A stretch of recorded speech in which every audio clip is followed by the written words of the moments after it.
TikTok has a brand new update that lets you post photos instead of videos. Let me show you how it works. First, make sure you update your TikTok app and jump into your TikTok profile and press the plus sign right here.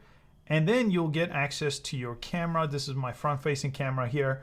And if you look right over here, it says photo. So by default, it used to be on the 15-second video, and you have 60-second, 3-minute, and 10-minute videos as well. But the first one now is photo by default.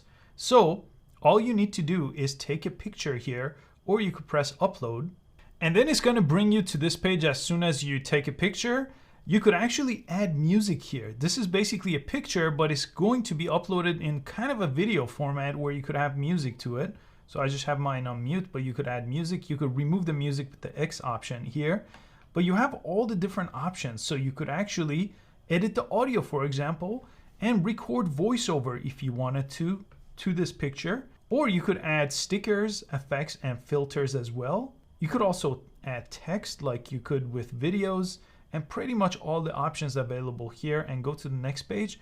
And this one allows you to actually describe your post just like a video, use hashtags and mentions, and then post it to your profile. I think this is going to be a big change to TikTok, and I hope you found it useful.